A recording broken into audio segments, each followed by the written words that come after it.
we missed the street so far?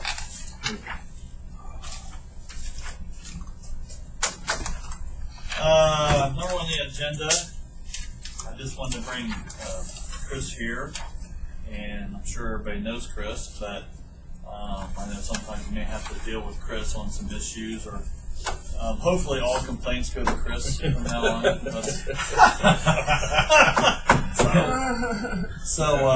Sorry, Bob. Somebody called my office about the mailbox, and Jenna gave me your number. A mailbox today? Yeah. Really? Yeah. Today there was a mailbox? I think that's what, because what I could tell from the conversation, I think that's what it was. Well, we sprayed someone today too. So. Yeah. Oh, is that right? Hit by flying snow. Yeah. Oh, boy. What a perfect day to get in. We only had the little trucks plow too, but it was heavy. It was very heavy. It was yeah. probably the heaviest snow I got. Yeah. This was just a great Monday. It's how Mondays should always start. Yeah. Yeah, you didn't get any leaves. Yeah, one heck of a. No, we didn't get any leaves. I was going to ask you, will we be able to get them all in tomorrow, or you going to do it tomorrow? It's We're supposed to trying be to like get 10 on degrees tomorrow. or I don't something. know. There wasn't as many out. I mean. Oh, I know. I don't see very many out. Yeah. I was gonna send an update out on Facebook or and Twitter if you want me to. Yeah. Or People called and I said, yeah, we'll get them this week. We're going to start on it tomorrow. I mean, granted, we don't have to touch up. Everything's icing already. So, yeah, I know. I mean, if we have to touch up, we'll touch up, but we'll get on the league tomorrow. It's only supposed to be a high. Yeah. So I need 18, I know. Breaking them into the street. Yeah. On my street, Really? it's that way. Just raking them up.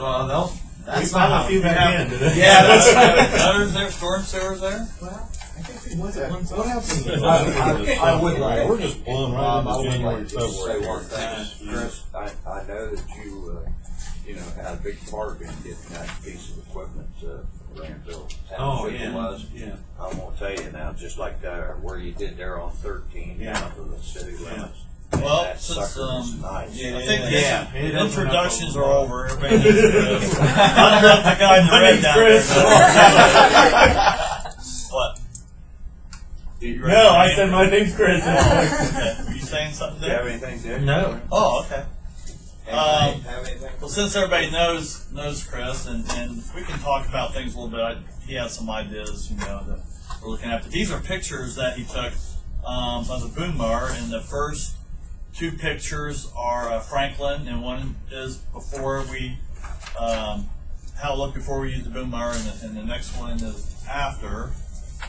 And then the next one is the bike path that goes from Irvingwood Drive to the high school at Hopewell by the trailer park. That's before and after. There's a little hole there.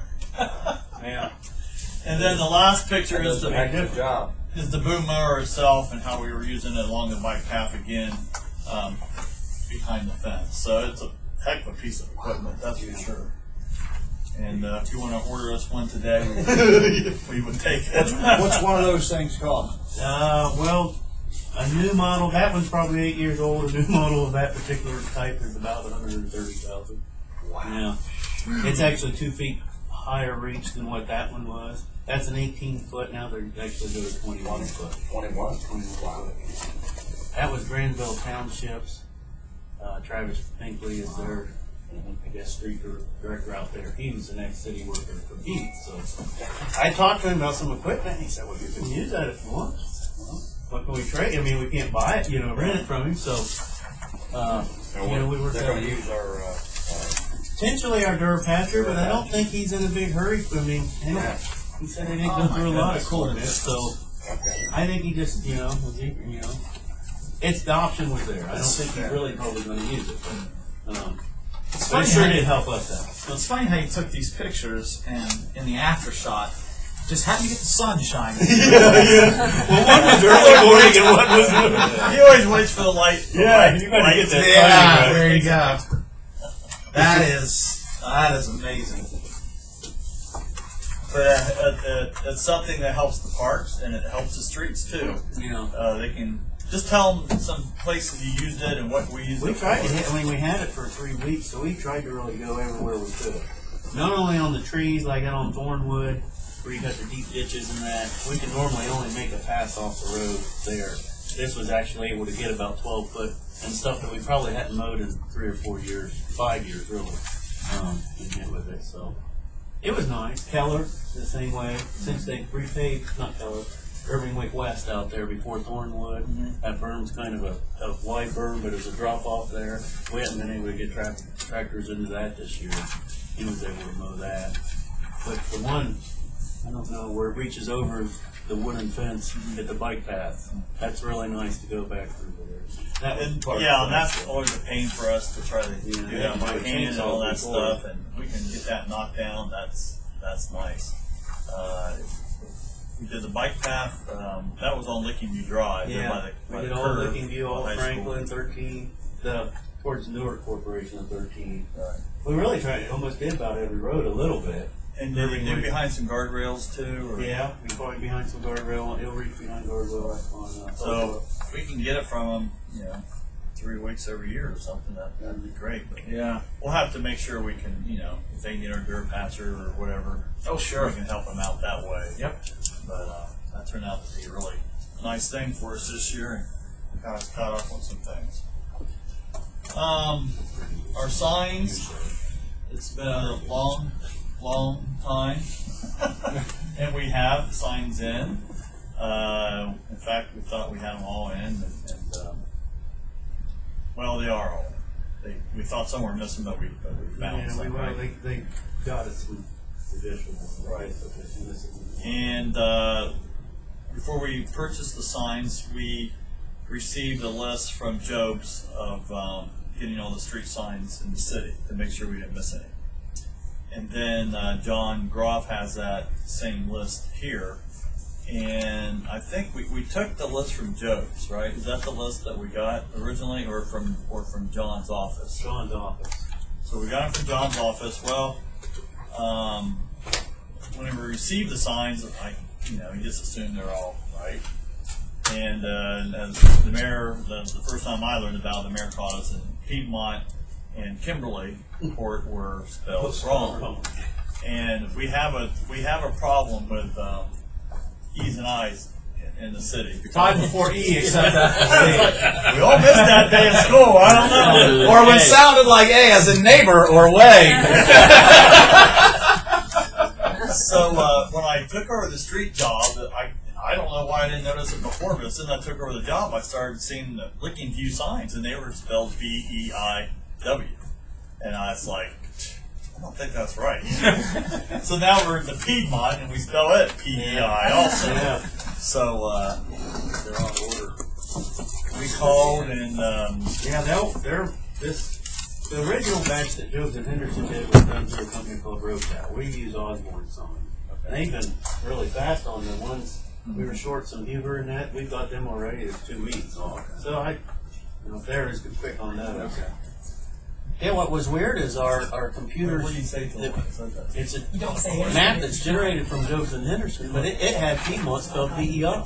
So as soon as we got that, I called Eddie. I said, "What do you have?" He's like, "P-E-I." I said, "Well, that's our map at the street department's wrong." So that's all getting corrected now. So That's it's just too bad it come with the cost of a couple Now, of were signs. how many of those signs were spelled just those two? Those two areas is all that I know of so far. But Kimberly there's and not Piedmont. another place where it's And the Piedmont? streets are like beside each Yeah, other. and they're right on the same Yeah. place. So we you were turn into Willow Ridge and you Yeah. see Kimberly, L-E-Y, and then Piedmont, Yeah. P-E-I-D. Yeah. So we were. They're on the same Both boat. division now. Yeah, you're right. People there probably think the whole city. Both of them on the same post. Well, I heard about it a little Oh, bit. I know. I imagine. I guess we put him in a neighborhood that's too smart to know how to spell right. Yeah. Anyway, now what signs do we have that we have to finish yet? What areas of the city? Well, that will finish the whole east side. There was 30 signs to finish the east side. We got about 15 of them up. And then River Oaks, we got to do all River Oaks. Half of Southgate is still left to do. For pretty much everything off of 30th Street still needs done. So we roughly did half of it last year, and half of it will be this year. You shutting that operation down? Well, we hope to keep going, but then, this I know. early snow, I have the thing you got to do for each sign, you have to call oops and have the ground a mark because we're driving a steel post 3 foot into the ground. Yeah. So that's a requirement for the Yeah. fence. So I have 10 locations already oozed, and some, the post planted. We'll probably slow that down. You can't get too far ahead of yourself on because if the weather hits and we miss the 10 days, then we got to go and call them again. And Yeah. Everybody, Well, the trick is getting the posts in the ground. But to get the posts in the ground, don't you have to take the old signs out? Well, you don't have to necessarily take them out, but then once you don't want both of them up for very long Sure. either. Yeah. So. Yeah. You got them out pretty quick. Yeah, well, once we got going on them, it was pretty quick. But I think we started getting the water department going because they had to mark, and then they had a water main break last week as well, so that put them behind. So we're like, well, much as we'll get these signs up, we got to kind of slow down a little bit. So, and then the snow automatically slowed us down, and the leaf pickup thing was done. But we have sold some more of those street posts. Yeah, I got. Yeah, I need to get you a check. I got it. My- Sitting there for you. Yeah, it's my. Speaking of that, pick out the one that says Overland, Overland, Overland, Overland. I want to find out. The one that was on my corner that had Overland on 4 sides. I want that. All right, find out. Is that better? Do you like the way it is now? Yeah. I know. Coming off from Walgreens, I mean, Now you it's, got to now know how to people- go. I mean, Yeah, it makes I've had sense. a lot of Because before a lot of people they love couldn't it. find it, because it said Lee, and they thought, see wait, where it's you're not going. on so they're trying to go back We the other first direction. started putting They're big. Yeah. The letters are big, but I just say, look, it's federal mandate. It is what it is, Right. and so. A lot of people really like them, I think. Just makes you easier to find. I can imagine someone from out of town Oh, wow. probably makes it a little easier. Well, for them to now find you can look at a sign like this instead of. Yeah. That's the other way. I had to turn this Oh, way. this Yeah, way. yeah, you're green Yeah. You're green left to right. It's I didn't like him from day one, so that's been a long time. Isn't it Japanese that is like Yeah, that? yeah. Or does it go right to left on the page, or is it left to right? I can't remember. No, But it's left. up and down. I think. That's the Jewish goes from. Oh, that side. is that right? Oh, Over here. okay. All right. This side over that way somehow, because the Japanese goes up and down. Okay. Okay, so we're getting closer to the signs. Probably the time we get them off, the reflective material will need to be replaced. So, Sign, yeah, it may not be installed, but Right. we yes. purchased everyone. Okay. Yep. And I appreciate that. City in the United States, it's got them all. Federal compliant, you mean? Probably to the new standard, maybe. You can see Newark, there's ahead of time, but it's the smaller letters. Now, I think they're gonna get the slide on it for the time being. I think there's a big lawsuit in New York over, because New York City had done it. Oh yeah, It was because gonna it cost how many $10 million millions for them to something change like it, that. and they're like, well, we're not doing it, and Yeah. Well, $10 million to put streets on. Wow. Let's focus on the important stuff. yeah, well, that's that they're not. Next thing on the agenda is future equipment, and Chris has a few ideas on some things, and I've discussed a few of these things with the mayor and turned them in as capital improvement items. I don't have them. I'm going to bring those with me. But go ahead and the dump truck that we ordered, we hopefully is close to being here. There's just been we're waiting on a remote for the plow, right? The remote switch for the burn box. All the burn box, I think. And what it does allow the person at the rear of the thing with a berman putting the material on the side of the roads. Yeah. He can control it from there. Can close it. The driver can also control it, but since he's not back there actually applying it, you need this switch where he Yeah. locks and applies it. Oh, that that'll way. make it a lot easier. The truck has been made for a long time, but it goes for separate body work and hoist and all that for the plow equipment. And the body stuff was getting ready to be done. In the meantime, they had told us that it no longer could have that remote. Well, and then a month or two ago, they said, now we found the remote, we can get it. So we've been waiting for this remote to come in.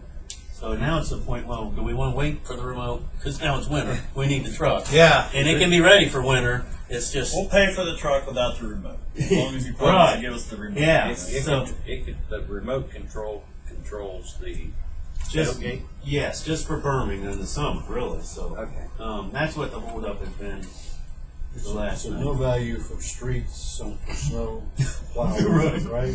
Not that thing we're Salt, waiting on. gravel, No. whatever aggregate you're putting in. Yeah, Alright. so, we're ready for the truck now. That's the truck we're getting, it's already. Yeah. in And we were the money's there, we're just waiting for it to get paid for it. I think we get the truck, Yeah. and then just in the spring, Right, send it back. let's send it back. And That's what I told him. I install. said, we really could have used that today. I said, if that remote's not in, let's just get us the truck now. That way we can get rid. Where is the truck? It's at Ace. The company's called Ace in Zanesville. Zanesville. Yeah. Yeah, that's what I do. Yeah. Get the thing. Just tell them, hey, we'll get the remote in the spring Right. when we need it. So, is the only thing that we need the actual remote control, or is the unit not been installed on either? The bed has been installed, and the conveyor and all that stuff. They Okay. was able to work on it. They were just waiting. So the only thing we're waiting on is the control itself. Yeah, for the burn box. So I said, if it's not in, let's just It's not get one of the those truck. universal deals you just buy at Walmart. You, me, or I'm on the like it. I think we should try to get the truck in. I mean, Yeah, need we the talked truck. about it today, and there's no use waiting for that, so we'll go ahead with that. Before we go to the future equipment, I guess maybe we'll talk a little bit about the snow removal today. This is the time of year that normally we don't have snow. We've had earlier snows here recently around Thanksgiving. This one was earlier, and of course it coincided with our leaf pickup day today. So we talked about that a little bit, but we can maybe extend it till Wednesday too if we have to. We'll pick that up. But I hope that this is not the norm for snow. I remember many times where it's Christmas time and we haven't had any snow yet. Now, the last 3 years, we've had a really snow in November. it's like global warming stuff. It's going in reverse, isn't it? I don't know. But anyway, I think we were out at 5 o'clock this morning. Well, that's when we got the call and got on the road about 5:30. And we personally thought that the school could have went on a 2-hour delay and still have school today. The roads were, I was out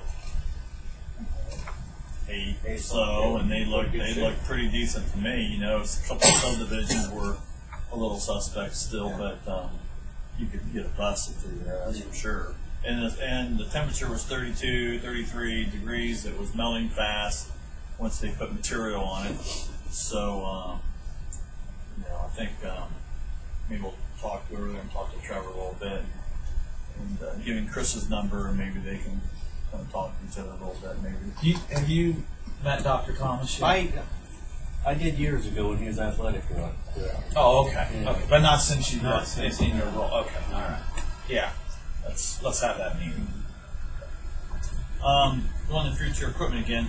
Why don't you, Chris, tell the one truck that we put in capital improvements that we would like and what that would replace and what we would use that for. We had a 1996 one-ton dump truck. It's in pretty good shape as far as body-wise and appearance. It's just the motor is not really strong enough to do with like plowing or, well, it's not even equipped for plowing. The plowing with the salt treatment that we do. And what we're wanting to replace it with is a F550, which is a ton and a half. And it would be equipped to have a salt package. It's a smaller. It's a smaller. You don't use this for plowing? No, we haven't used that in 10 years for plowing. Well, we used to, but we used to have 10, 11 guys over there too. So that was someone's actual truck in 96. But now, what it gets used of is just, picking up, we can manually put berm on it. When I first started 18 years ago, that was our berm truck. You had berm on it and you shovel it off, Now it's got all these other nice things, conveyor them off and all that. Controls. yeah, remote controls. Well, when I started, we had a dump truck. It's a regular F10 or F150 dump truck. We're not doing a dump truck, just a bed, a pickup truck, And you go over there with your shovel and you load it on, and then you drive to where you got to go and you shovel it off. Thank God I did that work when I was in my 20s. Yeah. What year was that? That was a long time ago. Yeah, was I ever in my 20s? They had invented dirt by then.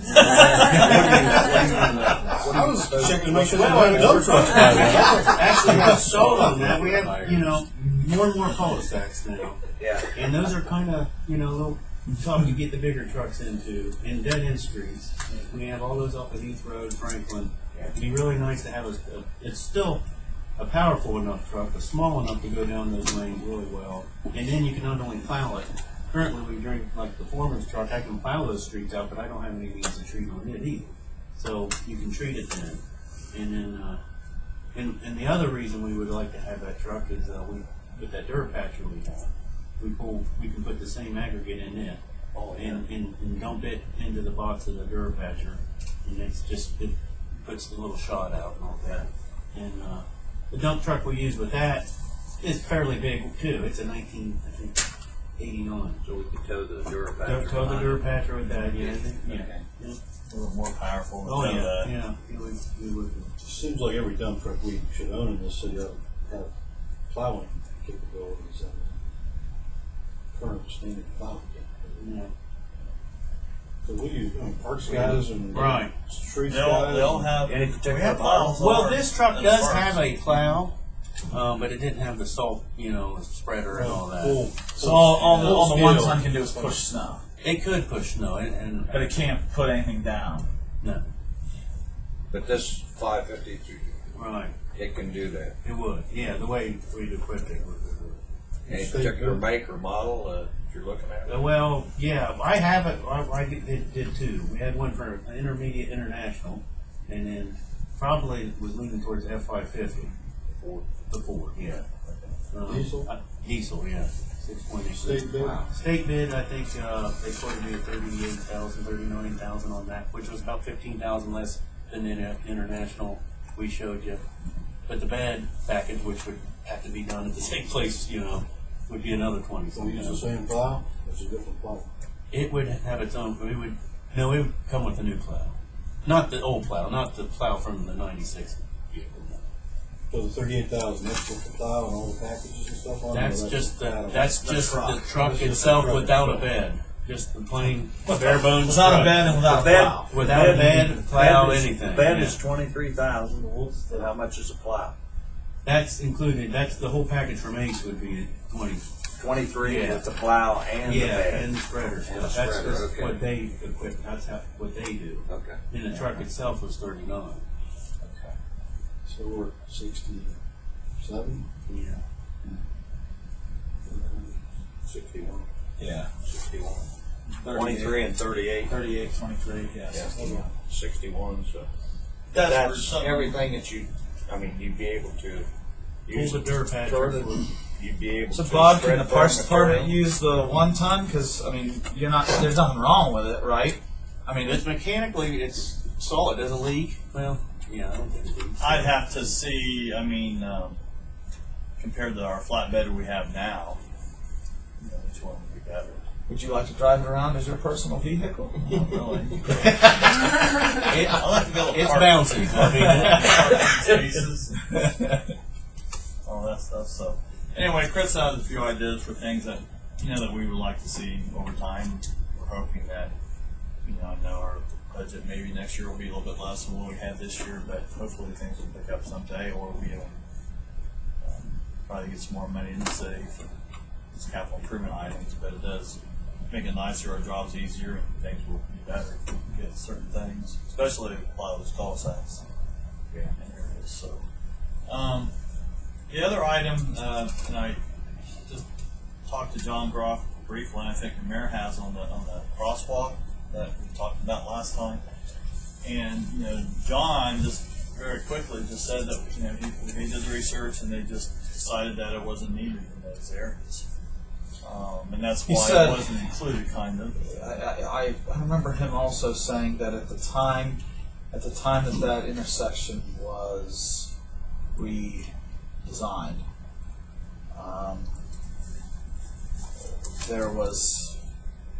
sure there would have been public hearings on that. I can't find anybody in my neighborhood that says they are. My neighborhood is mostly elderly. They're well-read. They got time to read.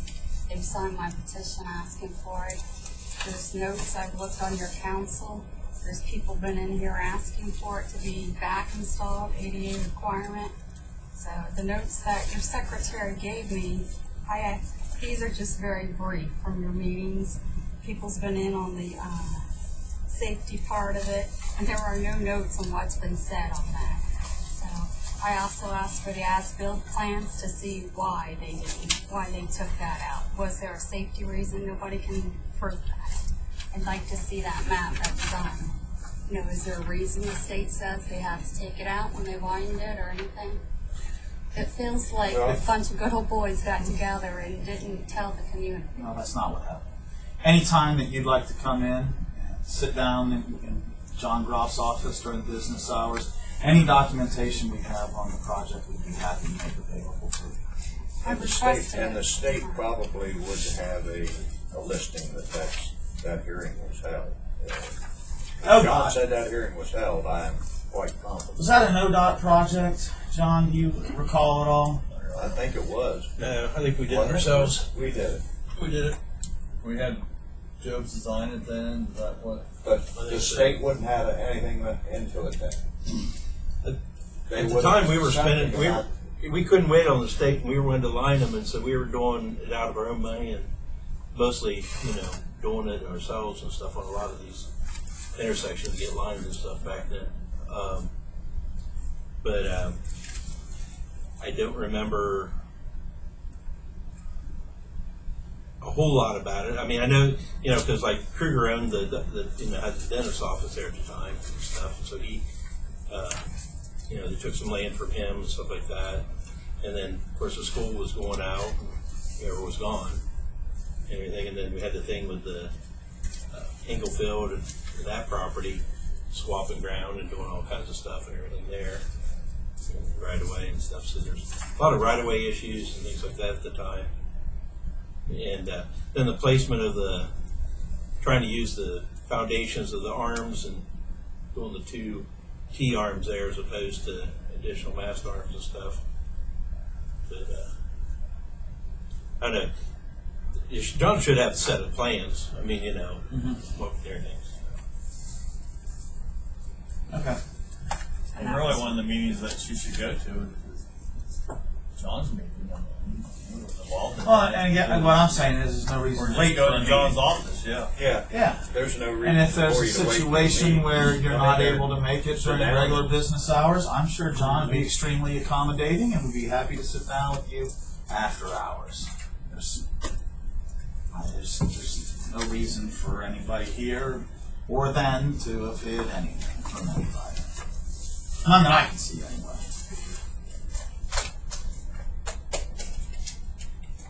That's all I have unless somebody has something else.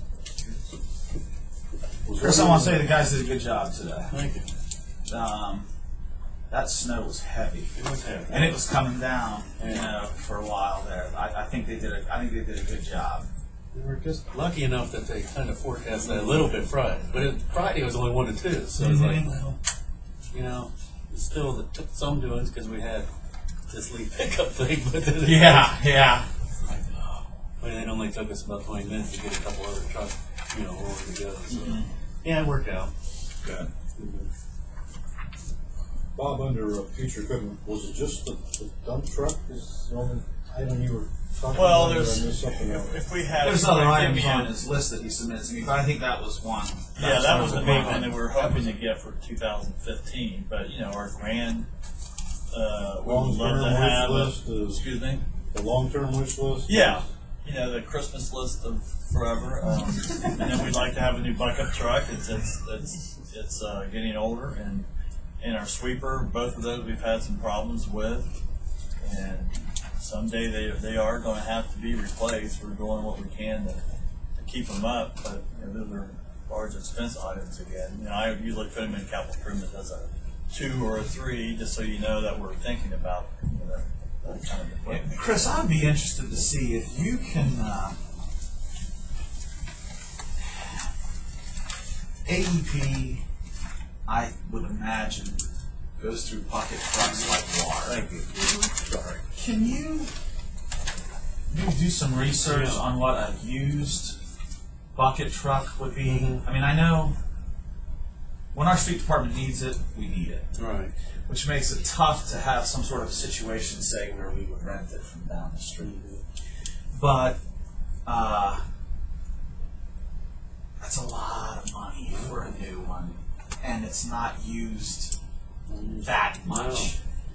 So if we can somehow get another arrangement, I got a that list. might make it more feasible because Gov Deals Mhm. has several of those. I found some as new as 2006 on it, which they are half the price of what yeah, you're looking at a new. I mean, Yeah. a new bucket truck to replace what we have is $150,000. It's just one of those things that doesn't plow streets. It doesn't. All it does is change lights and helps us to trim trees. But our bucket truck is going on 30 years. It's a 1985. And sometimes it fails inspections, and we've got to have hydraulical work done to it. And we're running into the position where the companies just can't, if it needs a part of something, there's a lot of parts aren't available for something that's 30 years old. yeah. You know? I mean, the idea of spending $100 and whatever it would be on a bucket truck. Yeah. I mean, Yeah, well, that I agree. ain't gonna happen. No. So we need to try to find Yeah. a better arrangement than that, one that makes a little more sense. And we like to start, using the street sweeper more on everything, but we've had so much trouble with it. So Chris is going to again see what it's going to cost to really try to get it fixed. We just have some aging equipment, but it's ours, so it's we got to utilize some of this stuff. Yeah. So There's something else to check too, and this would also be for the equipment that we have. I had a meeting about a month or two ago. I had a meeting with the state treasurer's office and then the state auditor's office, and they were pretty much back to back, so I can't remember which one it was. It was probably the treasurer's office. They have created a statewide database of government-owned equipment, local government level, and the idea of it is that it's an exchange, kind of like what we did with the boom mower, right? Mhm. And if we can, let me try to get that information for you, and we can and we can check that out, because if we have some stuff that we can put out there and make available to other places to help them find. Obviously, we've just seen the benefit of being able to utilize a piece of equipment that another governmental entity, bought but doesn't use all the time.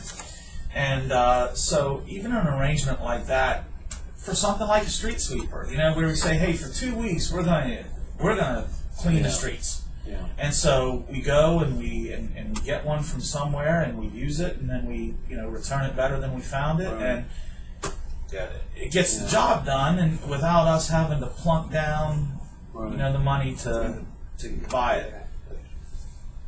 Let me see if I can find that information for you. We'll sit down and talk about that. Even if this organization or whatever you said that had the equipment, even if we had to pay a small rental fee, there might be, like you're doing here, a trade. Well, maybe we can trade with. North's got a street sweeper, don't they? Tim? Two of them, I believe. Maybe they're, maybe the Durapatcher they Yeah, can use. those are nice because those are things you can schedule. You don't know. Yeah. They bought one. They did buy one. Yeah. Well, if nothing else, we'll adjourn at 6:04. Thanks, Chris. Good. Thank you.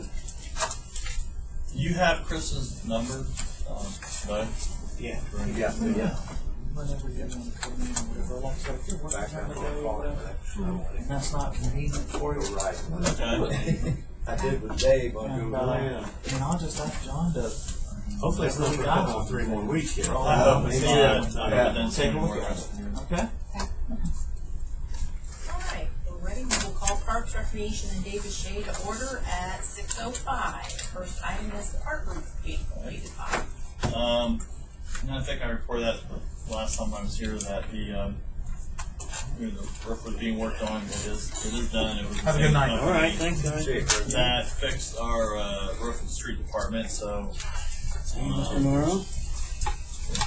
it's working out very well. They're keeping us dry inside, so it's appreciate you giving us the money to do those things. We had never done anything with that roof, and we moved in there in 1980, I think. So 34 years we got out of that, and it's a semi-flat roof. So anytime you get that long a time out of it, though we could have had it done probably 5 or 10 years ago, but we got by. So that project is complete. Next thing is the pool report.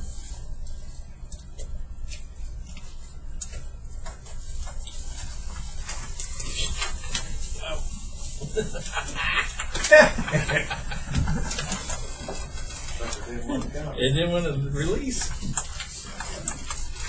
Like you're dealing cards. And this is an unofficial report, but I did check the figures with what Becky has, and the figures are very close. It's hard to get everything exact, but some changes can be made, but they're very, very close to what she has.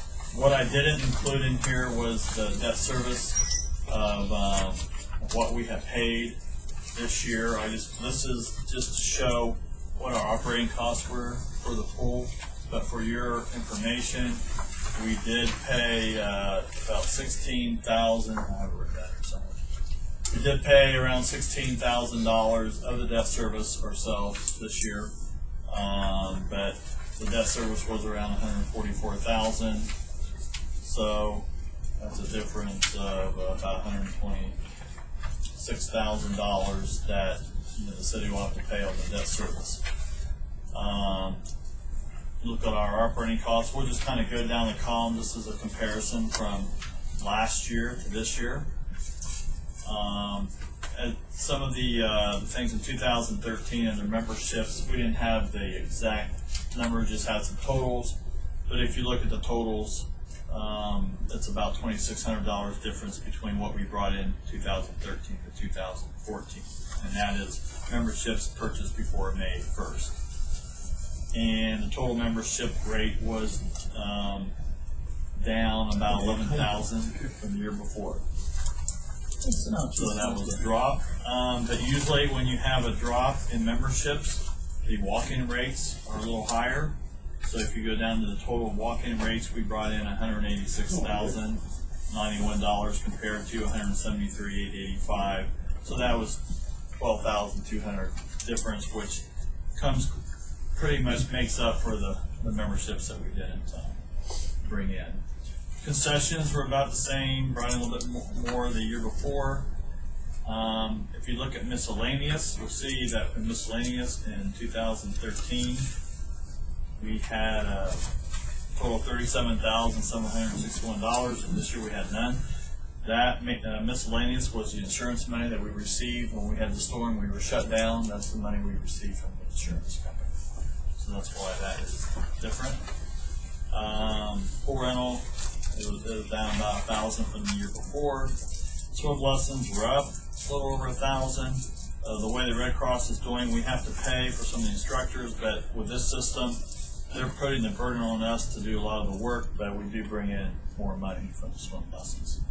For a total gross this year of our revenue of $391. So if you take out the $37,000 that we received from the insurance company in 2013, that would take us down to around You're really close. $393. Yeah, it's a mirror year. Yeah. Now, and a lot of it's a mirror year because of we have had 2 summers in a row that we've had a lot of rain, and it's a little bit unusual. I mean, there were summers that we didn't have that kind of stuff. So that's hurt us a little bit on that. As far as the salaries go, if we go into expenses now, we had to pay a higher rate because of the minimum wage, and we are really going to have to look at, I know the push now around the country is to raise the minimum wage what are they looking at a national minimum wage? Is it over $10? I don't- 15? I'm not.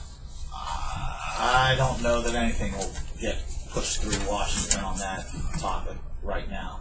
So we're at Locally, locally here in Ohio, Right. it went to what 805, I think. Yeah, from 795. So another 10 cents is going up. Oh wait, it went to 805. Yeah, I think 805. Okay. From 795. For the minimum wage going up last year, we had $2,000 more in expenses. So overall, that wasn't too bad for the minimum wage being up. I think the other expenses, until we get down to the natural gas expense, which is 5311, still on the first page, you'll see that we spent $14,441. Last year we only spent around $7,000. That is due to we had some heaters that went down near the end of the year that we didn't repair, waited till after the season. So we didn't use as much gas Last year. Yeah. So this year we had all heaters working, and of course that's going to raise our price. But I can remember years that we spent almost $40,000 in gas, and that's how I think Heath got us a different rate, and gas prices have come down. But our gas expense is nothing close to what it used to be. So that's been a savior for us. The electric expense was up a little bit. It goes up and down. You just never quite know. Telephone expense was up a little. That has to do with some of our computer equipment that we have. Go to the next page. Independent service contracts. I think that we had to do some repair work that I paid an independent contractor for something within the filter building. I can't tell you exactly what it was, but that was $5,000 more. The insurance expense, probably last year, I hadn't received that yet, but this year it was in during that time. And I think it was up higher this year than it had been in the past. There was structures other than buildings, and I can't tell you off the top of my head what we did last year. Oh, that might have. I don't know if we bought the trailer. That's been there a couple of years. I don't know if we bought that trailer or not. I can't remember. That might have been that expense. Last year was the first year that we used that. Yeah, and that's been wonderful for us. It's helped everything. The flow, the memberships, all that stuff. So again, if you take that 37,000 off of the net income, you come close to what we did last year. So we are still somewhat breaking even on our operating expenses. We're a little higher. We did spend some money on capital improvements. I got that for your occasion. We bought some new computer equipment we had to this year, and we're going to change that up to capital improvements. Remember we talked about. Yeah. And we had some painting of the pool, and then of course we fixed some leaks within the pool that came in about $19,500 that we spent with the Enviro flow, which we've had trouble. But again, that saves us water also. Yeah. So that's a good thing. And then we had to do a lot of concrete work with that because we had to dig up some areas. So, Bob, I think when you look at the bottom line is obviously this past year compared to the year before, the pool did a good job of trying to keep its expenses in check. Right now, it was total expenses were a little bit less than what they were the year before. So you can see that the effort is being made.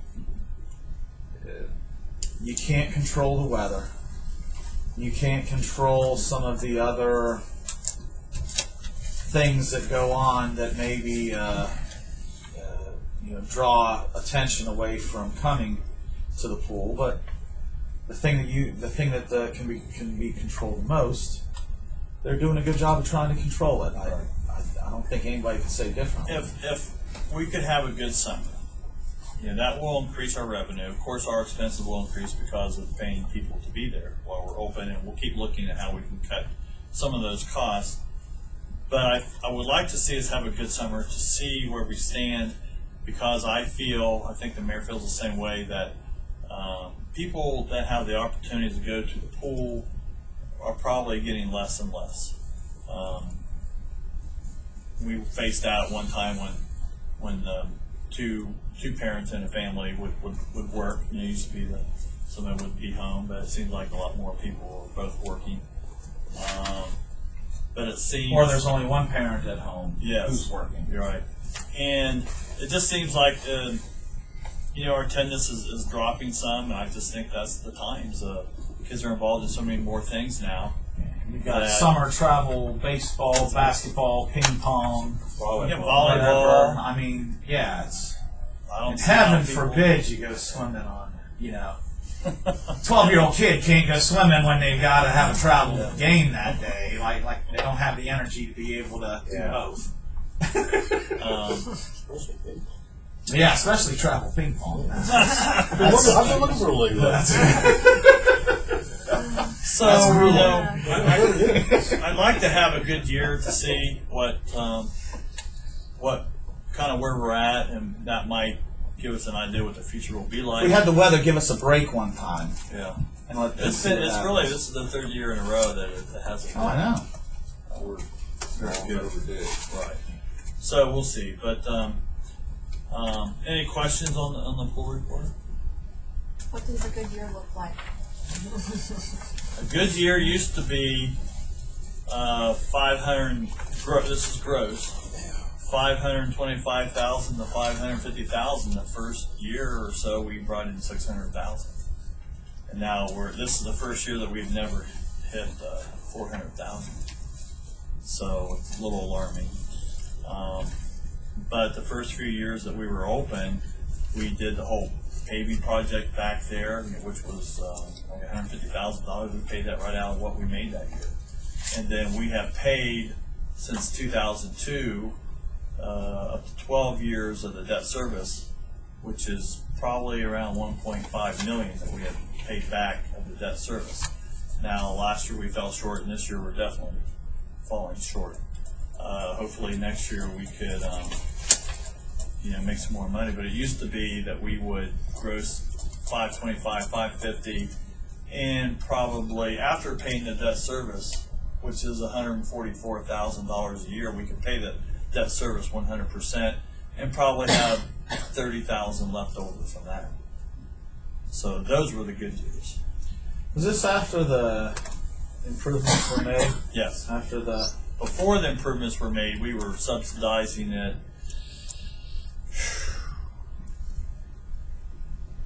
probably 100,000 a year. The improvements, the big slides and all that stuff, that's the debt service that we're still paying. That was 20-year debt service, and we have 8 years. 7 or 8 About years left. about to go. 7. Heath had refinanced it, had lowered it some. Some years it was in the 135,000 range. When's the last time that the gross income was above $500,000? That's probably, I'd say 5 years, maybe 5 years ago. 4 or 5. Before we had the dip with we were still in the high 400s. But the last 3 years it's just been all this. The weather's had a lot to do with it. The weather has a lot, and what I'm worried are kind of things are changing a little bit. Kind of like the Big Ten used to be strong, now we're not so strong. But maybe we can reverse that. What? That was a little 10. Yeah. Bob, the other thing is the school. School Right. lasts longer and starts sooner. Right. The time you're out of school is diminishing. That's right, yeah. It'd be better if school started later because you have more days that are warm compared to days in, it's not too warm late May or Yeah, we lost June 2 still. weeks in September this year. Right. That's a lot of money. Yeah, walking well, rates. 2 weeks in August. Because first day of 2 weeks school old. That's what I meant. was, I meant like the 18th or the 19th or something like that. Right, usually First day. But it's been, possibly warm weeks it's, right I think, council back when we built the pool in 1971, that they were ahead of the curve a little bit. You know, it was a nice facility. I think people really appreciated it in the city. And then in 2002, we did improvements, which was 31 years later. And we know that how that hit. It was awesome. You know, people really enjoyed that. We haven't been able to do any new improvements there because we have paid the debt service with the money that we have made. So maybe it's become a little stale, the weather, and then maybe just people's habits changing a little bit. So. I've had some people tell me they think the price is too high. Well, we're going to discuss that next, and that's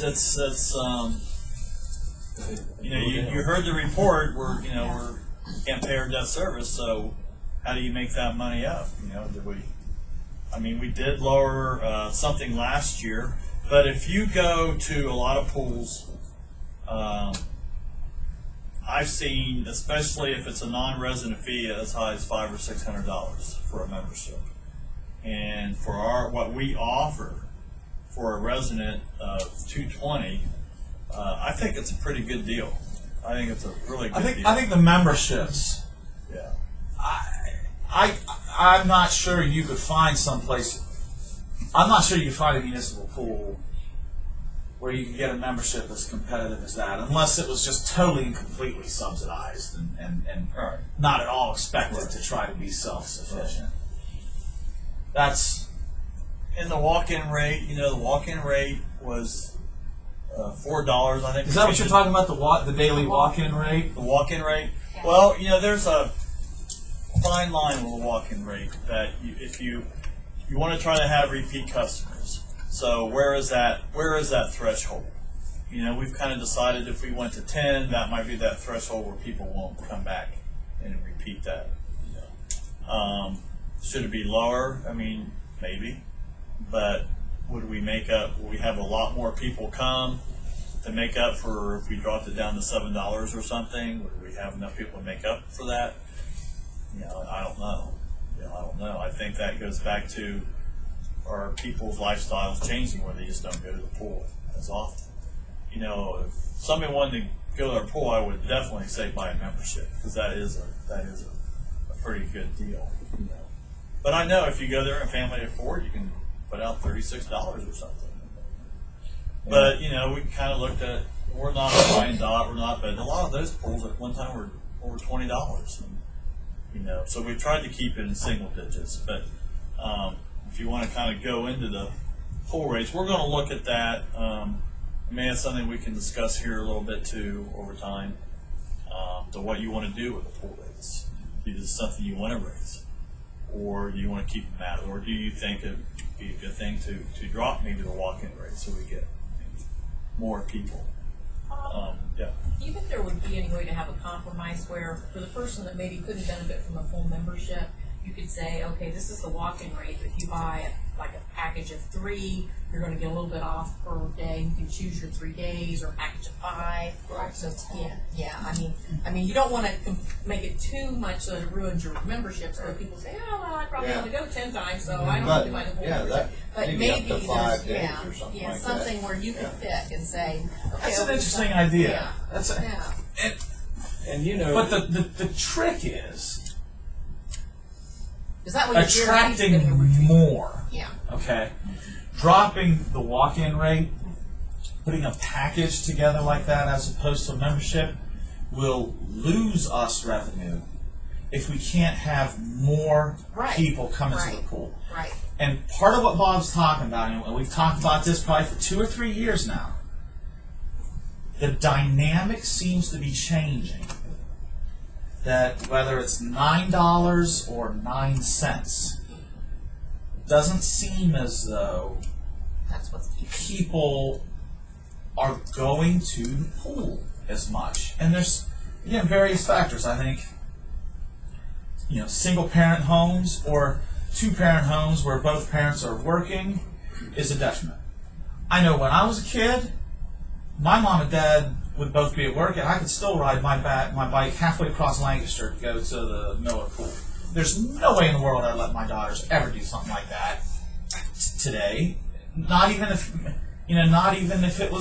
we were right by the bike path. I'm not sure I'd let them go. Again, you've got so many organized this, that, and the other activities in the summer. It just never stops. There's certain I mean, there's a certain number of hours in the day, and it just seems like you say, there's so many things that kids are involved in. I mean that's what I'm. Swimming is the last thing they're thinking. That's what I'm wondering about is how, at whatever price, how could we get more people into the pool? I'm not sure that they're there anymore. I'm just thinking, maybe thinking outside the box a little bit, because if we continue to do the same thing we've always done, we'll continue to get the same results we've always gotten, and that isn't working for us right now, so maybe we take a chance and we don't go crazy. We don't have 15 different packages that you can purchase, but maybe there's one or two. And, Creative marketing, and just, something where, because people love a sale. Okay, Yeah. you go in and there's buy one, get one half price. I guarantee you they're buying two. So, And we did lower the membership pre-May 1st last year, another $10. Now, if you look at this, we brought in less money this year than we did last year. If we hadn't dropped the rates, it probably would have been the same. I guess I don't know if it increased or not, and that's what I'm talking about. If we decrease the walk-in rate, does that mean we're going to get more people? So the number that we need there is not the dollars. The number that we need is how many memberships did we sell. We dropped the price. Did it increase our memberships? If it didn't, then we don't do that. Then we lost. Right. And that's what we have to do, is be able to quantify what changes we're making and what difference it's making to the bottom line. And if it's not working, then we try something else. It would be interesting to talk with the YMCA and see if they're seeing the same dynamics as well. Yeah, they just don't. Their outdoor pool, I think now you have to be a member of the whole program maybe to enjoy their outdoor pool, and I know they don't have that many people. Here's what I remember, and it's completely unscientific, but last November, didn't the Village of Granville have a ballot issue to build a pool? Yeah.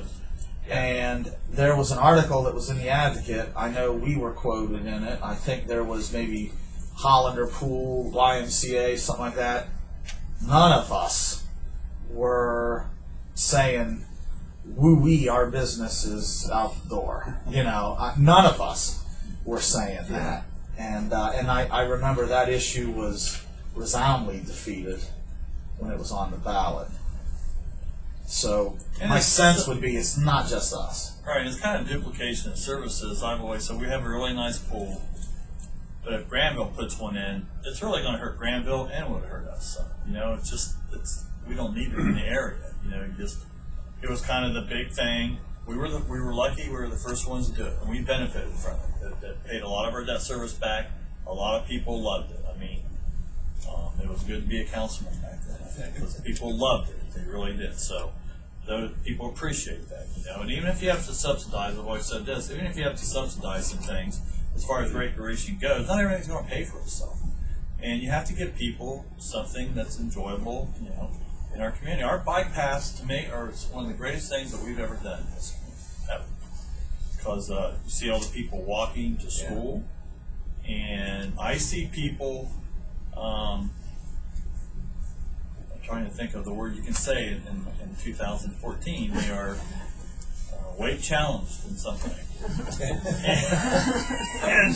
But I see them walking. I see them walking. So those are all good things. My neighbor across the road, they go down, park their car. I think there's the thing, and they get Over by those Mid-Ohio offices there. They walk over to here. They sit down and rest a little bit, get back on the path, go back, get in their car, and then go to breakfast. We have people that'll make this a pit stop for when they're on the path. So those are all good things. So and we don't get a dime back from the bike pass. Now the bike pass, we've been lucky to get a lot of grants for that, but I know we've had to put some money towards it. But it's been a good thing. So it's all part of quality of life. Yeah, you're right. Well-rounded community. Right. So Bobby, and I don't know who to check, but even like a payment plan. I don't know if a family is $220 or something. You know, you just don't reach in the pocket and pull it out, but you pay half at Christmas time where you buy Christmas gift, half by a certain time. You know, just Be interesting to check with Heath and see how, from our system standpoint, how we could maybe swing something like that. That's an interesting idea. That's a neat idea. Break it up into payment installments. Maybe you have maybe you have it paid off before the beginning of June, but you definitely pay off before the beginning of the pool. Oh yeah, that's what I mean. I mean, you have it paid off for idea, but you don't make it just a one lump sum. Christmas present. You can do a auto debit on That's a good idea. or a debit card. Four payments or something. Well, then even since before, I mean, we never used to be able to accept debit cards and credit cards, and we have that. Yeah. Now we can do that. If we hadn't done that, I hate to see what. We'll have to see if the CMI system, if something like that's possible. It's just, you always have to remember that this is a 3-month operation, 2.5. 2.5-month operation, that we have high school kids that are part-time employees, and the more complicated that we make things, the harder it is to make sure everything's being right. It's hard enough as it is now. But those are things that if City Hall would be involved, they could help us with that or set something up. That's Something like Dick's we could idea, do. we'd have to be, because again, you'd want it paid off before the pool opens. Oh, yeah. And see, in having all that information, and that's where we've had to get the computer and get everybody tied in, and it takes time to put all those people in, and then you have to say, okay, you paid, you haven't paid, you still owe. Yeah. Those are all things that make it a little bit more complicated for our Collection staff. calls, people don't pay. Yes, well, I mean, they the might pay half. situation would be to go through another entity that MasterCard, Visa, Park National, whatever bank, you know, get them somehow involved, and we step out. You know, Well, we're not bill collectors. Becky. I was just going to make a suggestion, because I'm going to make this suggestion tomorrow night at the 50th committee meeting that we do. I'm on that committee, and I know they were trying to involve the pool and all things. Is there a possibility we could do a 50th anniversary $50 membership for the pool, like that weekend or something, just to help promote it? You know, that particular week that we're going to do the for the anniversary. whole year. $50 per membership for anyone that signs up that particular weekend. What'd you say, Sam? I said, I'll wait and buy mine then. Well, I think it's bring up more money. I don't think. I know that, but how much is a single membership now? Well, $220 for a resident. That's family? That's family. Family. I'm just Well, talking what about a about an single. individual? What's an What's an individual? An individual is 80? it's 70 after May 1st, then 85 for a non-resident after May 1st. Yeah. I was just thinking as a special anniversary, commemorative day or weekend, you could do it that way. And a family member that has an extra person or two, maybe make theirs $50 or something, you know. It was just a way to kind of promote it or throw some extra out for that week. Yeah. Yeah, that was 9 and under. I was quoting. Yeah. A certain number of visits. It's 125 and 105 for an individual. Ah. That was 9 and under for those rates. So Oh, nine that's and under good. can get it for $50. Okay.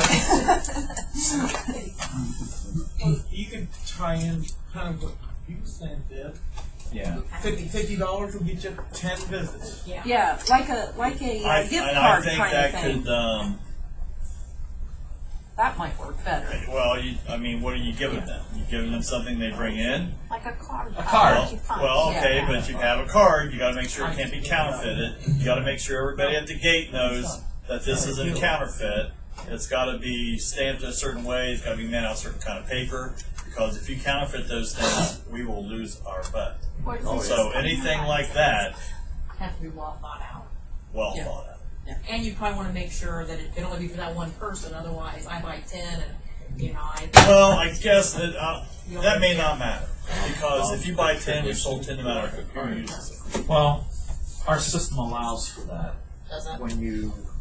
When you go in the trailer, somebody who has not purchased a membership, we started this last year. When you buy your membership, if they don't already have you in the system, first day that you had to go in the trailer, and they took your picture. Your picture was, so when you went to the pool afterward, and you said, I'm so-and-so, I'm a member, they could look your name up, and they could see your picture, and they could make sure that that was you.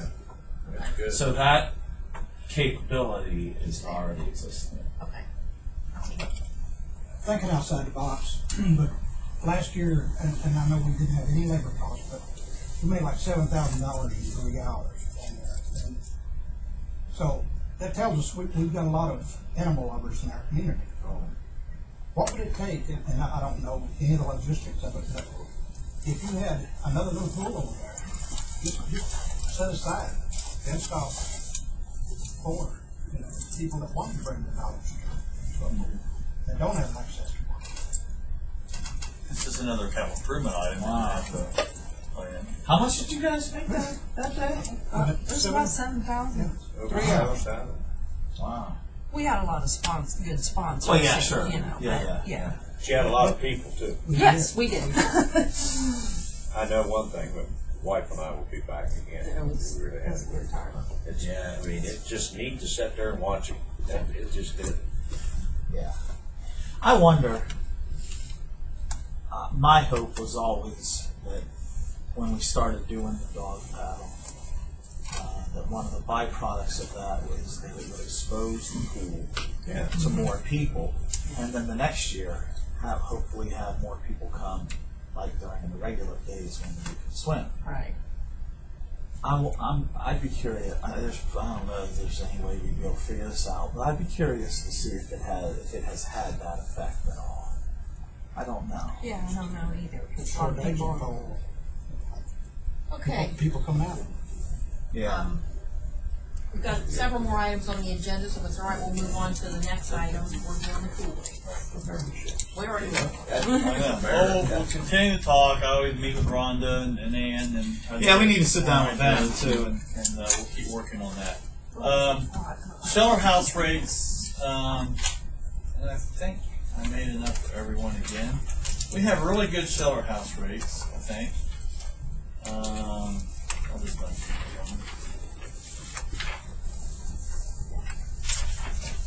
That Heath said something to me the other day, and even the girls in the office have said something to me. For one, they said they're turning people away left and right for shelter houses. So Keith had a couple suggestions. One I'm still thinking about, because with Keith you always have to think a little bit when you have to suggest something. What is He's that? not. Wait, is Keith here? Oh, he's But you know what? These are. He's watching this on YouTube, Keith. Yeah, he can watch it. But I think he has some pretty good ideas, and so his first suggestion was that maybe we could build another shelter down at Gillard Park because it's. I mean, they turn people away. Oh, that thing is, yeah. They turn people away. Now we do have the con fund that we spend the interest off of, and it is up there. I always have to think about what projects we want to do there because that's been very nice for our park system to be able to have that money to do projects with. So that's a consideration, and maybe where would we put it?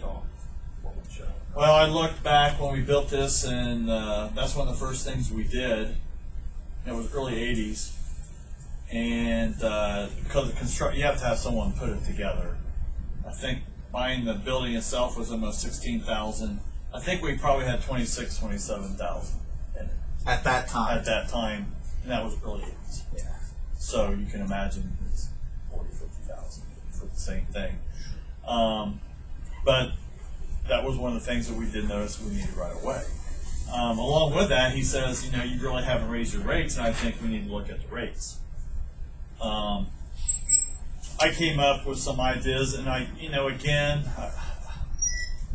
kind of always with, citizens pay taxes. There are certain things that maybe you should make affordable where people can use them in your community.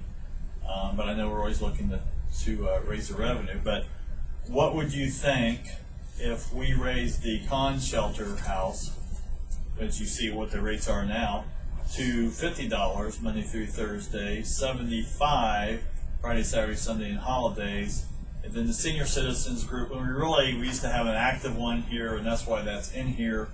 We really, I don't think, have that active group now, but raise that up to 25.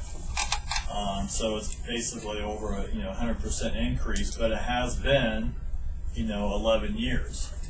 Now I just kind of threw that out there. I don't know if that's too high, or you think it should be higher. Does anybody have any? I was shocked at the first one, so go down that list again. 50, 75, and 25. Now, of course, the con shelter has water, but it is an open shelter, and it also has electricity, but it again is an open shelter. And you do have We don't rent out. out that other shelter house at Geller Park, do we? No, Just the it's con. very small. It wouldn't be worth it. And it would probably be a nightmare too, because you do have fights down there once in a while with people have the shelter and somebody wants to come in and say, I don't care, we're going to be here anyway, and you have little skirmishes once in a while.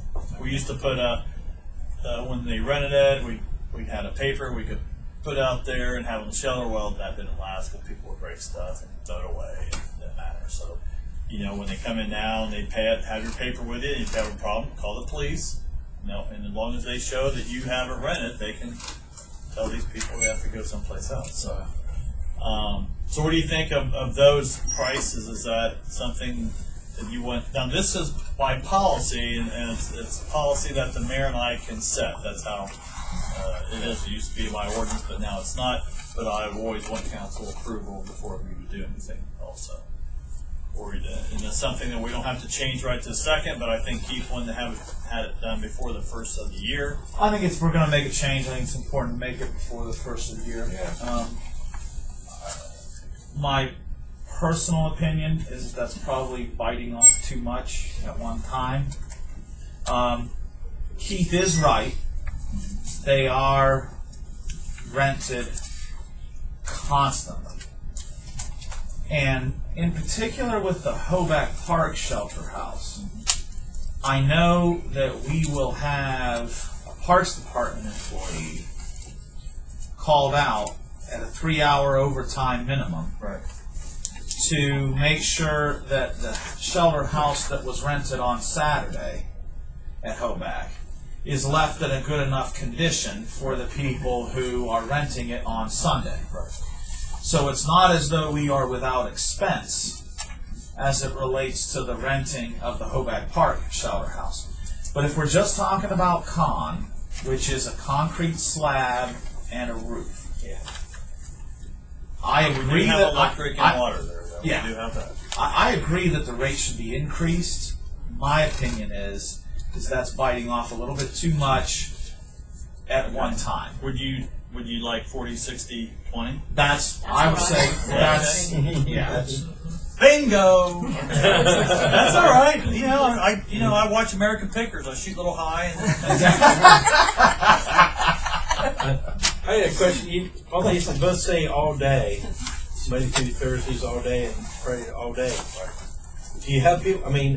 I can see on a Saturday someone might want it from noon to 4, and someone else might want it from Well, the night. I'll tell you why we changed it, because it used to be that way. Okay. You could rent it, you could split it. Yeah. But the problem was, when you split it, we have to go in there and check it. And we were getting too many complaints that people were messing the place up. And then the people would come in the afternoon, and it would be totally messed up. And they said, we had to spend an hour or 2 hours to clean the place up. Well, I'm talking about the con shelter. or at Oh, you're talking about the con? I'm just talking about the con. Yeah, I'm talking about out there. Well, the Hoback shelter, that's... Well, that's yeah, I fine. can see the Change that. because you want to set up and tear down and all that kind of stuff. I can see that, but I was just, You can I- make you that know- like 8 to 2 and You could in there, maybe you could there, because we wouldn't have to, Now it can get messy, and we have had complaints there also, but it'd be something that we would never check. And sometimes the only problem you have with that sometimes that maybe they want to have it at 1, but they want to go till 5, and that doesn't go anywhere. Yeah. So I guess Either you way. could rent it all day. Yeah. So you could have, I mean, we could talk about that, have a half day. Be curious to see what that would do as far as the number of people who rent it. And I don't know what they do in City Hall now. If they might even double book it in a day if they know somebody's going to be out of there. I'm not sure if they do that. But that's I'll talk to the girls in there and see. I mean, they've got that calendar book up there, and that's how they mark down so that they know if somebody comes in, they can check that to see if it's available. Right. I don't know if they've ever double booked it. I will check that out and see if that's a possibility. It makes sense, and if we can double our money, that sounds good. Yeah. Because, like I said, we don't have to check it. We could get a few complaints if somebody's paying whatever $60 on a weekend and they come and we've had messes there. Yeah. We've had really bad messes, so that's the only thing you'd have to worry about a little bit. The shelter houses, both of them, are rented out not just by people who live in Heath. Yeah. I sign every one of them. A lot of people from other areas near us rent those shelter houses out too, and because they're both nice. Well, in each way, they're both nice places They to have like events. Geller Park because the park itself is in really good shape and is taken care of. And that shelter house is big. Yes, it is. Okay, so I'll do 40, 60, 20. Yeah. And we'll do a policy on that, and Mary and I will sign it, but I always want to get council's approval on that. And then we'll look at splitting the days. Oh, okay. Let's see if Triple book, I don't What's that? What about? I said double The book. Hoback shelter, I doubled the prices. Now you can tell me if you think that $75 is a pretty good price. I went to $150, $250. And I'd probably slash that in half. I'd say 100, 150, and 50. Yeah. American Pickers at it again. Yeah. What'd you say now, Mayor? 100? In my opinion, 100? 100, 150, and 50. Yeah, let's let it go. What was the last one? 50. 50. So if You you did double that. Oh, did I? Yeah, because it Take was out 25. 40. Oh, I guess I did. Take Yeah, we did the other 25 to 40, didn't we? Yeah, 40. so if you're able to double book this open shelter house, is that going to impact this 40, 60, 20? No. So if you got 10 a.m. to 3 p.m. and 3 p.m. to dark, that's the plan. And then I think we need to keep that simple. okay, for the people working up front. But that's why a would good we question. just That's book a it good for half the question. time if they could have Would it the you? whole time? Yeah, I mean, do you want to have an all-day rate? Though? You're right on that. You're right. I mean, we're having two different sets of scenarios here. Right. We're talking about a raise, but we're also talking about splitting it up. If Somebody you wants want to to serve split that. it, I guess you could lower it again. I guess a little bit from what it is, but that will be determined if we decide we want to split it. The problem with that's Yeah. going to be, someone says, okay, How you I gonna only want to, police I'm going it? to, well, and not only that, but I say I'm only wanting for this many hours, but then you don't get somebody for the other hours. You could have gotten the full rate. and That's then the risk you you'd could have- run. Yeah. Yeah. That's not one of the odds that two people are going to work the same day. I don't know what the demand is. I don't know Yeah. how many. They say the demand right now is very high. Yes. But If they're taking it all day anyway, then there's no need. I think it's just better off to leave it alone. Logistically, it might be a nightmare for someone to manage. Yeah. It might be easier for the people working up front to keep the all day. Your rates are cheap. One change at a time. Yeah, they are. They are. I cheap. mean, at the campus, you can't rent it at that. So, You can't An what? indoor or at what? the campus where I'm at, you can't rent it at that. Out there Which at that one? park. The outdoor or an indoor? At the outdoor one. The outdoor one. What do they rent for? Or even for an employee, it's $50. Yeah. I think that's what I had. So that's what you call to get your numbers. No, I just pulled them out of a hat. Today I thought about it for 5 minutes, and that's what I put. There you go. Those are pretty good rates, though. Okay, so Deep thought. but I'll still look into. 5 minutes. I think fast, man. Well, it's not. I mean, I have been thinking off and on. It took you 10 minutes to solve the Israeli-Palestinian issue. Yes. Oh, if I was in charge of stuff, How long for Syria? Did he just say you that's a toughie there. That's a toughie. You got ISIS solution, 20, 30 minutes? Well, that's what Bob Knight. He always had a way to do things. All right, let's do the softball. Softball report.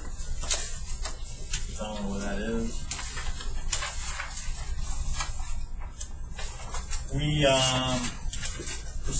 This is everything we had, including the volleyball. We didn't run the leagues this year. We rented the courts out so we could get away from paying the referees and stuff. So total wise with our softball and volleyball, we brought in $12,954 this year.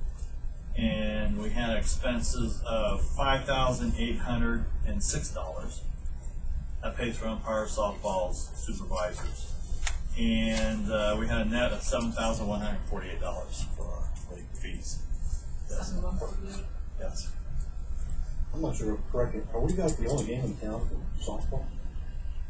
Now that Levin's gone and... The fiberglass, because I went by it the other day, and there's grass growing everywhere. Right, I mean, Levin is not a part. Levin's gone. Levin's gone. What's What's that park up in Lake. Sharon That's Valley? north. Levin? That's north. I don't know if they're playing in Hebron anymore. He's playing Hebron. We might be about the only one, but Only again, game in town. Levin Park doesn't have softball anymore? no, North took over those fields. So they use those for what? Pony League diamonds? No, Little League. Little League baseball. Oh, those are Little League diamonds.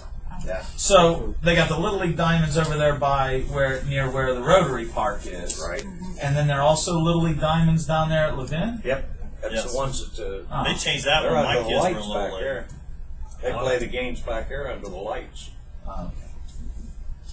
So the things we're doing, we're making some money.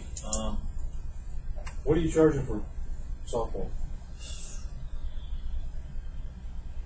I think it's like $50, isn't it? What? Sign up, isn't it about $50? No, this for men's softball teams. It's I think it's Like a 320, 300 or 325 Or for one team to play in a league. so it's very reasonable. Yeah. No lights. We don't have I was lights. going to say, down if there. we had lights there. We've raised them through the time, but softball has died again. You know, when I was playing, it was the thing to do. Everybody played. Everybody. And now it's kind of died out too. So, but we're ready up for tournaments and things too. So that's all I have. Something else. Do you have anything for parks? Are you recommending an increase in any of those? No, not yet. We always look at it. Anybody? Going once? It's hard enough to get the money out of it. We'll adjourn at 6:53. I'll be. Want a break and then finance or finance? Break. Who needs a 5-minute break? I need a 2-minute break. Then finance it at 7. Okay. Break now, finance it. Bob, did you have an ordinance change you want to talk about? Yeah, and I probably didn't bring it, because I told you I was. And I do not think, unless I stuck it in there, thinking we were going to talk about it. I know, isn't it awful? I'll just give it later in the week. So much colder on We the probably golf could course just than it meet was when I was and see what we have to do. What campus are you at? Absolutely. I I forgot to bring that today. That's my fault. That's okay. I probably had it in a folder on my desk, but didn't stick it in my file. Tell me when you're available. I could just bring it over and talk about it this week. Are you? Yeah, I don't know. I'll give you a call tomorrow. All right, give me a call. And then I mean, it could be a call where you say, "Hey, come over right now." I'll come over. Okay. The schedule's not that tight. I'm sure we may. Okay.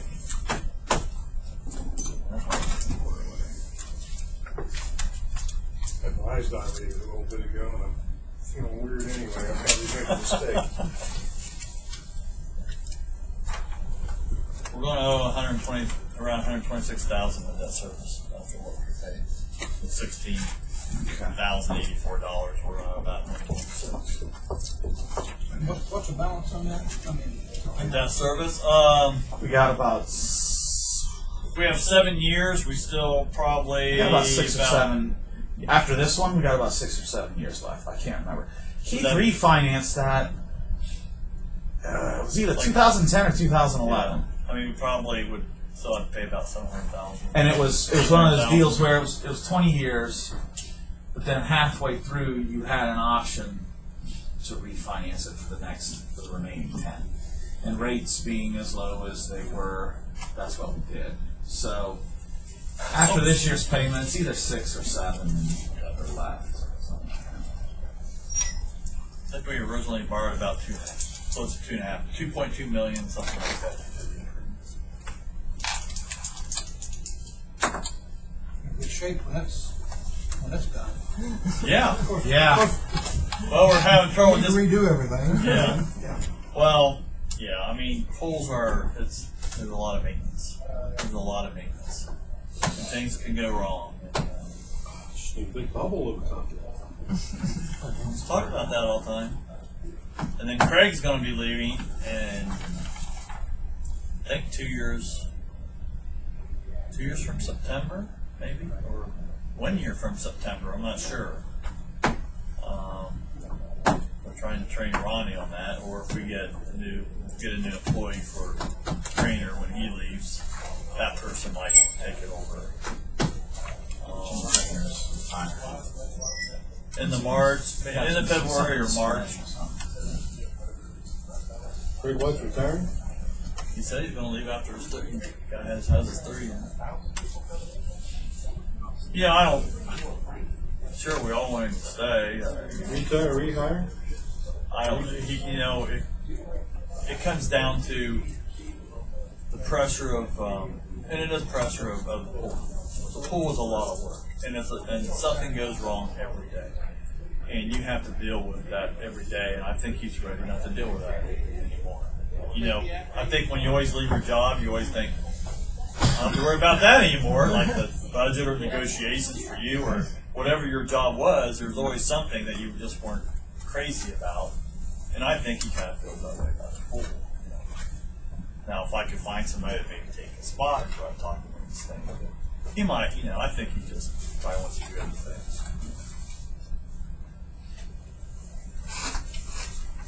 I think he's coaching basketball again at Denison. And he quit that, wants his daughter to play college, and I think he's back and doing that with him.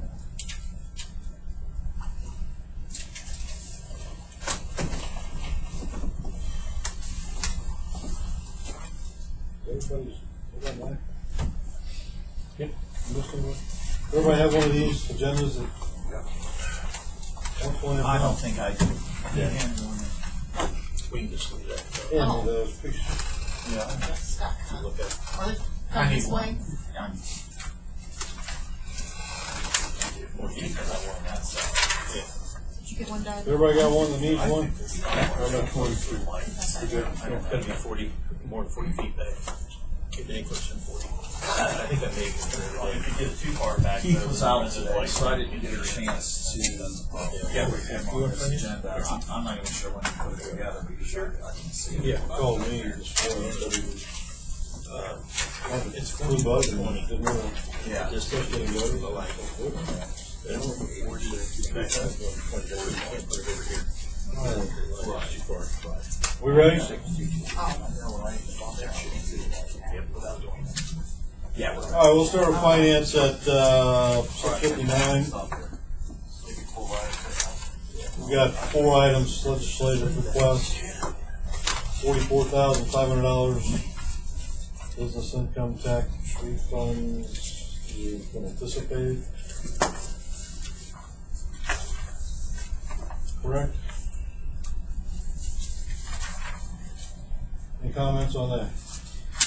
Yeah, that was a, Kim, y'all brought this to my attention at some point last week. This was a business that had anticipating tax payments, and turns out their profits are not gonna substantiate what they had anticipated, so that's why they requested the refund, which we have to provide. So that's what that will do. Now will that have to be waived? Yeah, it says please Yes. declare an emergency and suspend the rules on Yes. on this. Oh, okay. Because there's a time frame. Time sensitive? Yeah. Yeah. Yeah, that's on here, so I need to waive that. Yeah. Any other comments? Second item, establish the salaries for mayor at $68,000, auditor at $56,000, changing to 60 after 2 years, in terms of office beginning January 2nd, 2018 and April 1st, 2016 respectively. The option to receive full pension pickup or receive the equivalent in salary in lieu of full pension pickup. Comments? And we're able to do that. That actually should be on the mayor's rate, but the auditor actually starts out at 56 for the first 2 years, and then goes. I mean, the thing it doesn't hit. Oh, on the agenda? The agenda. Yeah, on the ordinance it On does. the ordinance it does it, but I'm just saying on his. I'm reading right off of here. Yeah. Now, one question, if you don't mind me asking a question. One question that I have, as I read this, and this is, I may or may not be right about this. As I read this, it establishes the new salary amounts for the positions, beginning with what would be the next term for each. But as I read this, I'm not sure that it made those amounts exclusive to just the terms. It does. If one was inclined to want to have council be sure to visit this topic on a more timely basis, this ordinance would not allow for that. Am I correct? The ordinance doesn't allow for that, it's just like, that's the salary, period. Just like with collective bargaining or any other ones, that it's the salary, with no end date. It could be changed by council any time, but they wouldn't give them a deadline. Are end dates allowed for something like that, or can the amount only be established? I think it can only be established. I've never heard of anything like that where it's an end date, so that after a certain date there would be no salary at all. Mm-hmm. So if council didn't act, then those people wouldn't be paid. And probably would not stay in those positions for very long. Right. Hence the need to require council to visit this topic on a more frequent basis. Mark, when I talked to David about this and we were going over it, the idea also got thinking was, since the auditor and mayor are 2 years apart, approximately, and council at large and council wards are 2 years apart, that if future councils didn't do it at the right time, they could mess up and someone could get zero salary because they didn't file before the time, or get it through legislation or whatever before the time that you had to apply and all that kind of stuff, and it couldn't go to zero. I mean, And well, there's no doubt that it would hold council's feet to the fire somewhat. But you know what I'm saying? If someone just forgets about it, or they think, or bad weather, you don't have a meeting, and no one really thinks about the fact, we had to pass that last night, or something. I mean, I'm sure someone would be up on it. Yeah. But you never know, because like I said, and theoretically, any time between now and 2 years from now, we could change that mayor's salary again before you have to file. We could change the ward councils before they have to file. You know what I mean? So every 2 years you could change this rather than every 4 years or every 3 I mean, I understand. I mean, I know it could be changed every 2 months. Right. It also wouldn't have to be changed for 20 years. Like So city council. Again, I guess, and I just wanted to make sure that I was reading that correctly. Yeah. So, and I want to make sure I'm understanding your response, Dave. What you're saying is that, to your knowledge, you're not familiar with any other municipalities' ordinances that establish the salary amounts, where it would just limit that amount to the particular term coming up. No, I'm not aware of that, and the result would be that the salary would go to zero. Unless council did something. Yeah. Yeah. And I'm not gonna find any case law on it, I'm pretty sure, because it's just not the kind of thing that comes up. Yeah. So, to be on the safe side, but just in case, council can do it anyway, but this way they don't get punished for not doing it. They'll have to just do it anyway. Okay. I just want to make sure I was reading it correctly, because if there were thoughts or conversation in that direction, I wasn't seeing it. No, Okay. Tim and I talked about it, and that Okay. was it. Okay. All right. Other comments? Question. As a percentage, from where it is now, the 68 for the mayor, the 60 for the auditor, and 6,600. Anybody got a calculator that could do what is that increase from what it is? It's 2%. I think it's about 19%. No, it's 19 overall, but if you look at it, what Since the last increase. the last increase, Actually, it's it's about about 2%. 1.5% for council. From what it is now. That seems about About right. Let me- It's about 19. If you just strict number to number, it's about 19. But let's review. Council's salary was, when this takes effect, it'll be 16 years, is that correct, Tim? Yeah, Since the last increase, Yeah. 16 years. yeah. I got the first increase when it went to 54, and I will have completed 16 years The mayor at 54. And the mayor's is been 8 years? Yeah. And the auditor's. His will be It would have in been years. prior to Yeah, that. When he probably takes over, it will Prior be to 8 that years. was, And Because Prior he's to got that 3 more was- years before it becomes. Prior to that, auditor's Tim, how also- many years was it? Huh? Prior to that, how many years was it on the mayor's and auditor's salaries? Heath was at like 12 or 16 years at the same salary, I think. Yeah. Wasn't he? 12. I think he said 12. How many years has he been auditor? Well, He's only been auditor. He 12. took over. Did he take over He midterm? took over midterm, I think. Took took over Was he 2002. auditor 14? 14 years he's been auditor? Yeah. 2002 is when he started. Okay, so it's 2014. Yeah, so So on it's 12 been- years. Yeah. 12 years. So it wouldn't have been 12 since he had a raise, because on the first time, so. I guess I will just make a comment that I am concerned about the size of the raise. I think that everybody deserves a raise, and I think that we need a better system. I wish we could do what Mark was suggesting, where we were putting it in place that we had to review it every 4 years, because that would keep us from being in this position now, because, I'm just concerned with, needing money for capital improvements and the things that, I don't want us to go too crazy, but, that's just my personal opinion, that I'm a little concerned with that. Just comment.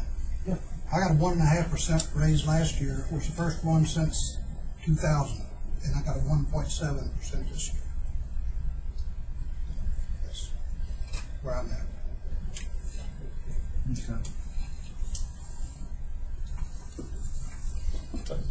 I'll just say that, I'll just start with the mayor's salary. It doesn't kick in for 3 years from now, and then it'll be that salary for at least 4 years. So that means it's going to be 7 years at that. So if you take, you got to almost go, if you're doing percentages and stuff, you can't just go to the front end of it. You got to go to the back end of the thing. And if we went, and I don't anticipate really the next council within 4 years changing that, that it would only be at that for 4 years. You think it might go for 8 years. So if it goes for 8 years, you're looking, at 11 years from now before that figure might go up again. In that time, in 11 years, all the city employees, most everyone else, even if you just get 1% across the board,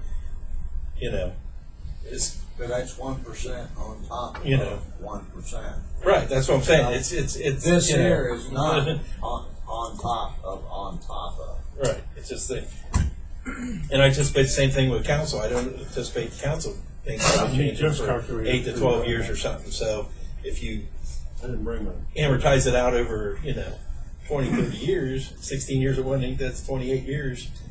I mean, it's less than 1% across the board. It's going to be nice if you could set it up to do 1% every year. Yeah. I think that has been considered multiple times. Probably by, I think David's predecessor probably fielded that question more than once, if I remember him telling me. Any other comments?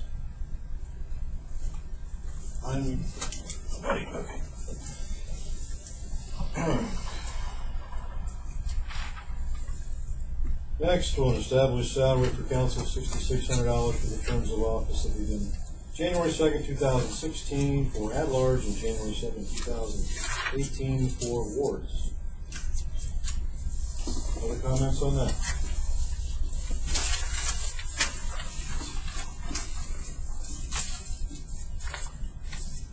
Okay.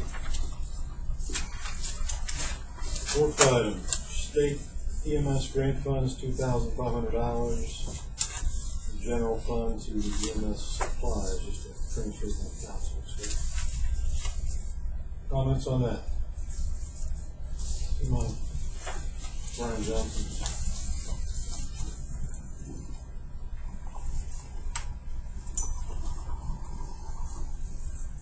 Okay, nothing under other items. Jeff, let me add a couple other items. And again, Heath was out today, so I didn't get a chance to get with him to have him add these to his agenda. Ordinance 87, 2014 for tonight is the approval of the collective bargaining agreement with the dispatchers. Similar to the officers and sergeants, the pay increases on those were 222, and then there was a 5 cent an hour increase for the TAC officer in dispatch, and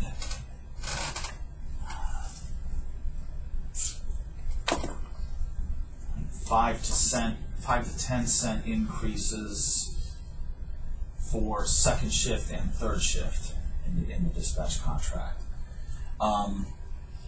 That's up for first reading tonight. The officers and the sergeants contract is up for second reading and your vote, hopefully, on that. I would request that the second reading on 87 be waived, and the ordinance is written to declare an emergency. The reason why I would make that request is I think the terms are similar with what council was made aware of previously.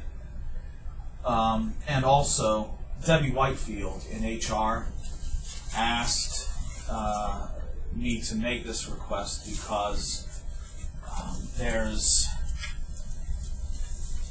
a certain regular payout that is made in November and one that is made in December. And by having the contract signed and approved, she would be able to get the one out in November and then have the other one in December. So she had asked that the second reading on the dispatcher contract be waived. And then the other item is Ordinance 84, which is on for first reading tonight, which would authorize the mayor to execute a joint development agreement with the Port Authority. In your packet, there's a copy of that proposed agreement, as well as a kind of a sketch plan of what the property would be developed as. This is a 40-acre site that is directly behind what will be the Mistras building that will be on the corner of James Parkway and Kaiser Drive. and then also behind where Southgate Corporation is building, in the process of building a spec building right now. That's the 40 acres. There's a 40-acre piece of ground on James Parkway just south of that, and this would be for the development of that site. In essence, the terms of the agreement as it relates to the city would be that the city would pay for the installation of water and wastewater lines. The money to recoup those would come from tap fees on the 7 planned buildings that would be put in over time throughout that 40-acre site. The tap fees for those buildings, and then of course usage rates from the customers that would be back in there. And then the road that would go in, the city would, estimated cost on the road is about $500,000. The city would pay a maximum of $300,000 toward that. That to be made up from in part from the income tax revenue that we would be getting from the jobs that would go out there. You'll see that the term on that is a little bit detailed. If it would be set up on a 6-year repayment, unless the state of Ohio changes the local income tax collection laws, which, if you're at all paying attention, appears as though, unfortunately, they're going to do that very soon. So, if that change were to take place within the next 3 years, it goes to a 10-year repay. So, roughly $30,000 a year. Southgate Corporation is also a partner in this. They will be planning to develop 3 sites of building sizes that are larger. I know that the Port Authority is looking to do a 20-square-foot manufacturing building right now. And if approved, this would go on that site. So this would be a Port Authority-led project. I think we all can agree that the city has enjoyed some pretty good success recently as it relates to the efforts of not only the city, but also the Port Authority and also Southgate Corporation. This will build on those successes because there definitely is a market out there for these types of manufacturing buildings. In the Central Ohio area, I believe that Heath has gained a strong reputation as a place of success for these types of projects. And that helps us when potential businesses are looking to locate in the area and they work with an entity like Columbus 2020 or they work with an entity like Rowland County. And finally, I think that it's not hard to see over the past, years how much of a benefit the Newark Industrial Park has been for the village of Hebron and for Union Township. And it's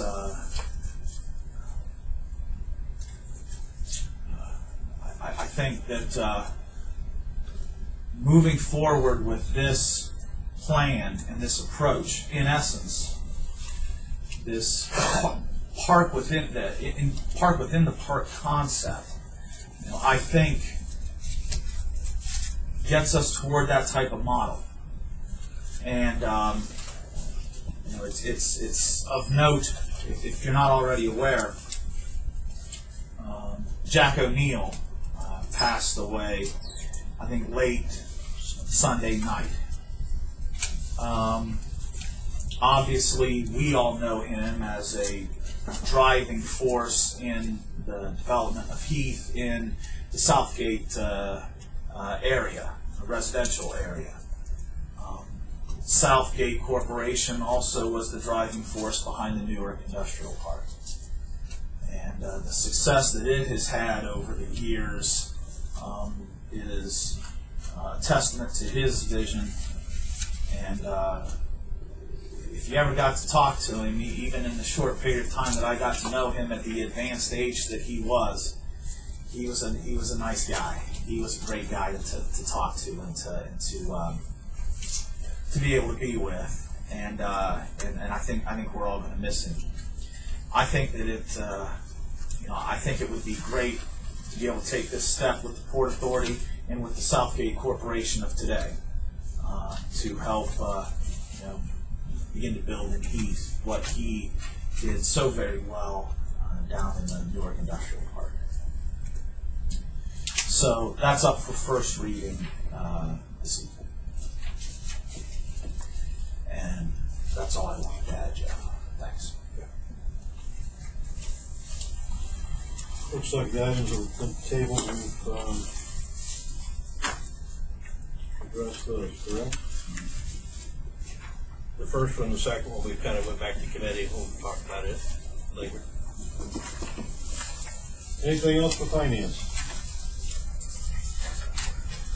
Okay, we're adjourned. Invocation, Mr. Morrow?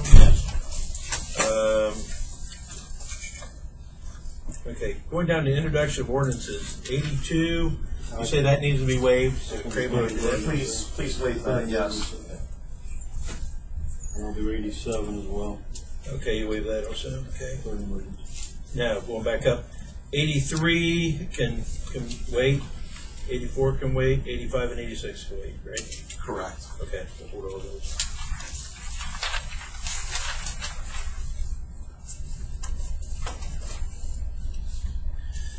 All right, so that's all that page. Flipping it over.